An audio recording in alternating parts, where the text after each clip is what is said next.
Baik, selamat pagi, selamat datang kembali. Masih bersama saya Irfan Yunusa.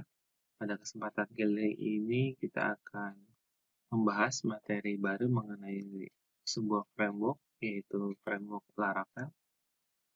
Framework ini merupakan framework yang paling banyak digunakan untuk bahasa pemrograman PHP. Oke, kita mulai aja pelajaran basic mengenai pengenalan framework Laravel ini. Yang pertama-tama kita harus mengetahui apa itu Laravel. Tadi kita sudah pernah singgung sedikit. Jadi Laravel ini adalah sebuah framework bahasa pemrograman PHP. Jadi kita tidak perlu membuat sebuah kerangka kerja dari awal lagi.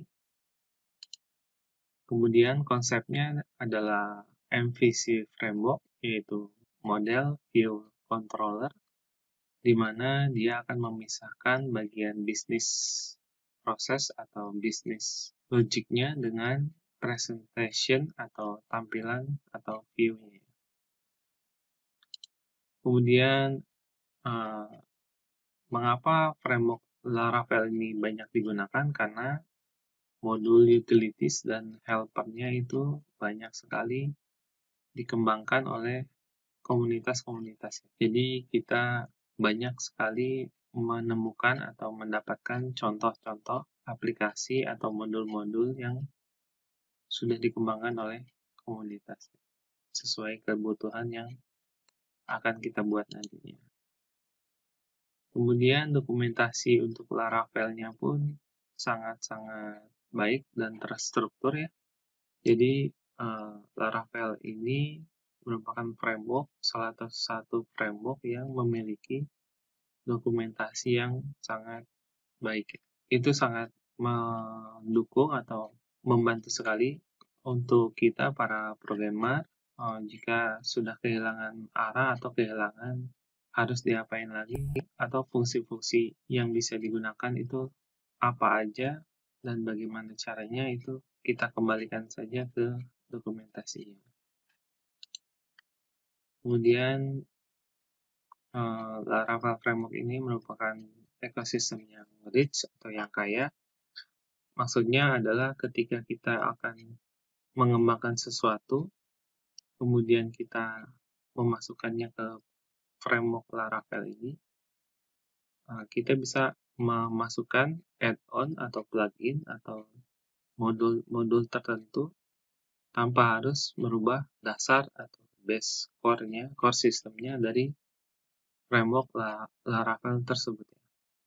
Jadi dengan ekosistem yang rich ini kita bisa menambahkan atau mengurangi framework Laravel ini sesuai dengan kebutuhan yang akan kita buat. Kemudian komunitasnya pun sangat baik ketika kita sedang kesulitan atau misalkan kita sudah membuat suatu produk atau aplikasi menggunakan framework Laravel, kemudian kita lempar ke komunitas, maka di komunitas tersebut akan sangat mendukung sekali aplikasi atau sesuatu yang kita tanyakan atau sesuatu yang kita tawarkan. Oke, sebelum kita mulai masuk untuk coding framework Laravel ini, kita harus mengetahui apa itu MVC dan non-MVC prosedur ya. Jadi MVC itu adalah model view controller, kalau non-MVC berarti prosedural biasa ya. Kalau dilihat dari gambarnya, ketika kita mengoding menggunakan prosedur non-MVC, maka kita melakukan fungsi logic dan presentation layer atau view pada suatu tempat. Hal ini sangat baik atau sangat membantu atau sangat praktis ketika aplikasinya masih berukuran kecil ya. Dan ketika kita melakukan suatu atau membuat suatu aplikasi yang berukuran besar atau enterprise, maka ketika kita menggunakan prosedur non-MVC ini, kita akan kesulitan untuk melakukan tracing bisnis logic yang sudah kita kembangkan. Karena mungkin di satu halaman tertentu dengan satu halaman lain menggunakan bisnis logic yang sama, tapi kita harus menulis ulang berkali-kali. Hal ini membuat line of code kita semakin banyak ya. Kalau yang MVC berarti kita memisahkan antara business logic dengan presentation layer-nya.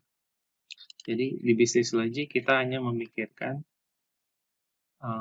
logiknya aja, prosedur, fungsi, segala macamnya, cara koneksi, segala macam.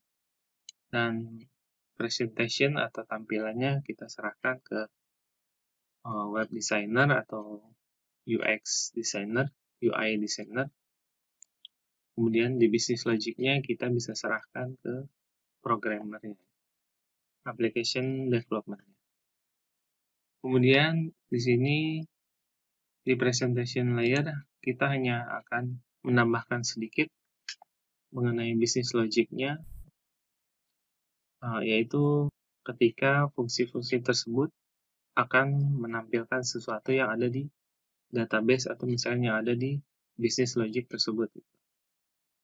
Oke, kita akan membahas mengenai MVC lebih lanjut pada presentasi berikutnya. Terima kasih atas perhatiannya. Selamat pagi. Baik, sebelum menutup sesi kali ini, saya akan memperkenalkan sebuah website di mana saya adalah salah satu dari instrukturnya.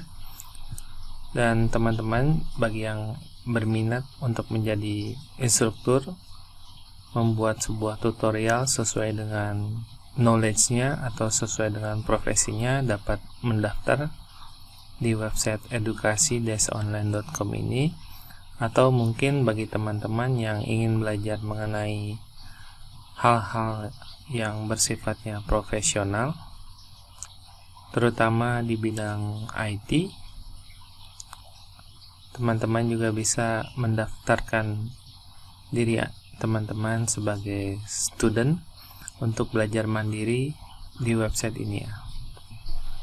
Silahkan register atau sign up di website ini dan sampai bertemu lagi dengan saya di sesi selanjutnya. Terima kasih atas perhatiannya. Selamat pagi.